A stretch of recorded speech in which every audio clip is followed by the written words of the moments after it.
میں راستے میں ہی تھی جب مغرب کی اذان ہوئی۔ آج جاب سے آتے وقت کافی دیر ہو چکی تھی۔ میں جیسے ہی گھر پہنچی مغرب کا وقت تقریباً ختم ہی ہو چکا تھا۔ میں نے جلدی جلدی وضو کیا اور ویسے ہی گیلے ہاتھ پاؤں لے کر جائز نماز پر نیت باندھ کر کھڑی ہو گئی۔ میرے چہرے سے بار بار پانی ٹپک رہا تھا۔ میں بار بار آستین سے صاف کرتی اور نماز جاری رکھتی۔ نماز کے دوران ہی مجھے یاد آیا کہ میں امی کی دعائیاں لانا بھول گئی تھی۔ آج آفس میں کام تھا، کھانا کھانے کا بھی وقت نہیں ملا۔ میں بہت تھک چکی تھی۔ سجدے میں جاتے ہی میں نے نماز میں دھیان لگانے کی بہت کوشش کی، لیکن مجھے لگا میں ایک ایسے میدان میں تھی جہاں پر بہت سارے لوگ جمع تھے۔ سب کے ہاتھ میں ایک ایک کتاب تھی۔ مجھے کچھ سمجھ نہیں آ رہا تھا کہ یہ سب کیا ہو رہا ہے۔ تبھی کسی نے ایک کتاب میرے ہاتھ میں بھی تھما دی جس پر میرا نام لکھا تھا۔ میں نے کتاب کھولی جس میں میرے اچھے برے اعمال لکھے ہوئے تھے۔ میرا دل بیٹھ گیا۔ میں نے سوچا یا اللہ، کیا میں مر گئی ہوں؟ میں نے سب طرف نظریں گھمائی، سب ایک لائن میں کھڑے اپنی اپنی کتاب جمع کرا رہے تھے۔ میں سمجھ گئی تھی کہ میں اب مر چکی ہوں، میرا بھی حساب کتاب ہونا ہے۔ میں نے بھی اپنی کتاب جمع کرائی اور انتظار کرنے لگی۔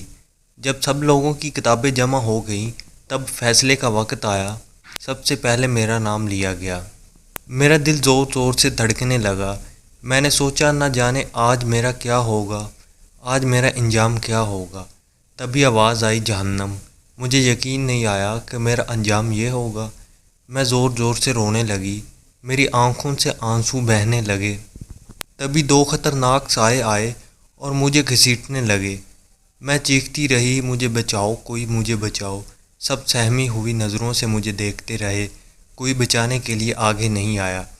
میں نے چلا کر کہا میں نے کبھی کچھ غلط نہیں کیا، کبھی جھوٹ نہیں بولا، کسی کی چغلی نہیں کی، سود نہیں کھایا، پھر مجھے کیوں جہنم میں پھینک رہے ہو؟ کوئی کچھ نہیں بولا، صرف مجھے کھینچتے رہے۔ اب میں جہنم کی آگ محسوس کر سکتی تھی۔ اس کا منہ تھوڑی دور رہ گیا اور اس میں سے ایسی آواز آئی تھی جیسے کوئی جانور رسی توڑ کر مجھے پر حملہ کرنے کی کوشش کر رہا ہو۔ تبھی مجھے اپنی نماز یاد آئی۔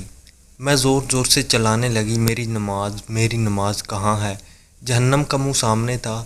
دنیا میں ذرا سی گرمی برداشت نہیں کرتی تھی۔ یا اللہ، اس گرمی کو کیسے برداشت کروں گی؟ اب میں جہنم کے دروازے پر تھی اور زور زور سے رو رہی تھی۔ اپنی نماز کو آواز دے رہی تھی لیکن کوئی سننے والا نہیں تھا۔ میں چلائی لیکن کوئی فرق نہیں پڑا۔ ایک سائے نے مجھے جہنم میں دھکا دے دیا اور میں جہنم کی تپتی آگ میں گرنے لگی۔ مجھے لگا یہ ہی میرا حشر ہے جسے میں ایک ہاتھ نے مجھے پکڑ لیا۔ میں نے سر اٹھا کر دیکھا تو دہانے پر ایک بزرگ کھڑے تھے، سفید داڑھی اور نورانی چہرہ لیے مسکرا رہے تھے۔ نیچے دوزخ کی آگ مجھے جھلسانے کے لیے مچل رہی تھی، لیکن اس بزرگ کا ہاتھ لگتے ہی اس کی تپش ٹھنڈک میں بدل گئی۔ میں نے ان سے پوچھا آپ کون ہیں؟ انہوں نے مجھے باہر کھینچ کر کہا تمہاری نماز۔ مجھے غصہ آ گیا۔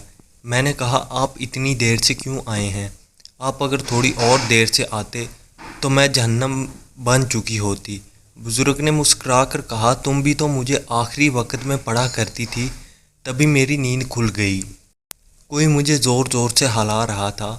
میں نے دیکھا امی میرے پاس کھڑی ہوئی ہیں اور بول رہی ہیں کیا ہوا، نماز کیوں چلا رہی ہو؟ میری خوشی کا کوئی ٹھکانہ نہیں رہا۔ میں زندہ تھی۔